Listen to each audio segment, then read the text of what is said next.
Olá, bom dia, tudo bem? Vamos hoje para a leitura do nosso segundo tópico dessa semana, a perfeita criação. Que tipo de caráter o primeiro casal de seres humanos possuía quando saiu das mãos do Criador? Lá em Gênesis 1:31 diz que viu Deus que tudo quanto tinha feito, e eis que era muito bom, e foi tarde de manhã e o dia sexto.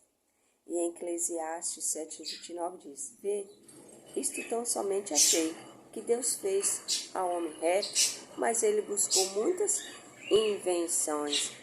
Então, quando Deus, o tipo do primeiro caráter criado por Deus, era um caráter puro, imaculado, né? Perfeito, perfeito, como Cristo Jesus, né? As afeições eram puras, os apetites e as paixões estavam sob o controle da razão.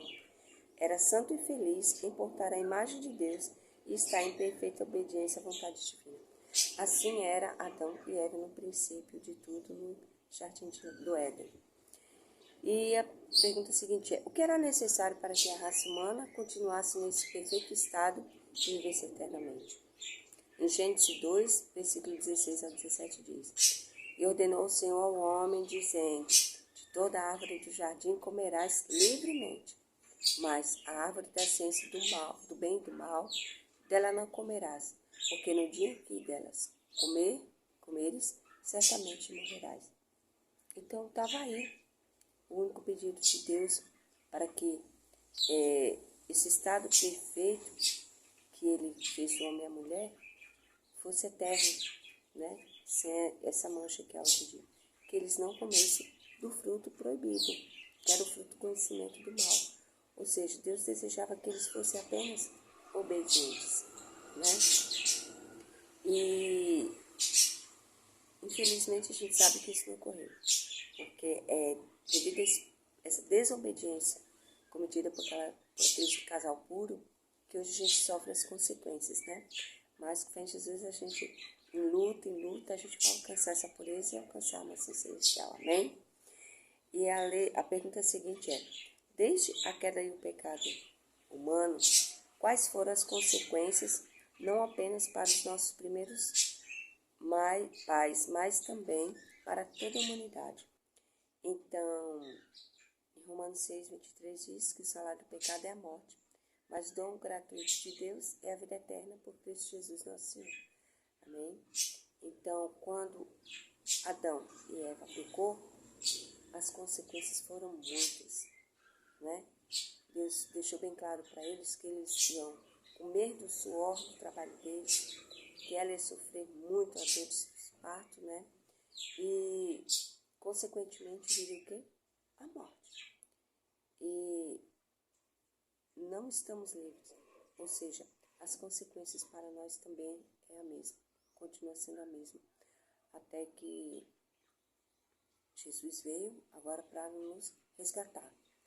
Porque ele veio nos resgatar, nós passamos pela morte, sim, passamos pela morte. Então, quais foram as consequências? Foram várias consequências. E essas consequências praticadas, elas nos encaminham para o caminho da morte eterna. Então, que Deus tenha misericórdia de nós, que venhamos pensar no nosso comportamento, porque muitos vão passar pela morte. Porque lembremos, quando Jesus voltar, todos que estão ao vivo o verão. Significa que nem toda a nação vai ver a morte, mas não sabemos o dia exato da vinda de Jesus.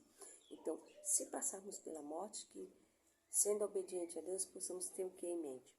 Passamos por a morte, mas Jesus vindo, ressuscitaremos e não teremos a morte eterna, mas sim a morada celestial, né? Então, a notinha diz o seguinte: em obediência à lei de Deus, o homem é rodeado como por um muro e protegido do mal.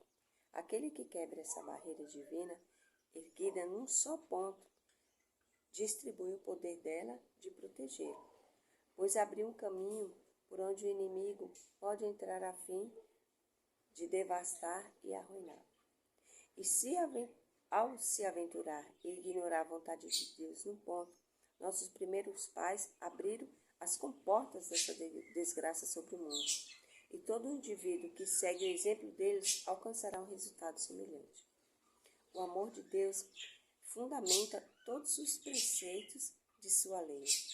E aquele que se afasta do mandamento está preparando a própria infelicidade e ruína. O maior discurso de Cristo, página 52, está no livro inspirado. Então, que possamos refletir, sobre essa situação. É claro que a gente vive cometendo os nossos deslizes, mas devemos pedir força a Deus para parar de cometer esses pequenos, porque os pequenos é que candeiam para os grandes. Desejamos, Senhor, alcançar as maçãs celestiais. Eu desejo. Por isso temos que vencer em nome de Jesus. Amém? Tenham todos um bom dia e fiquem na paz. Amém.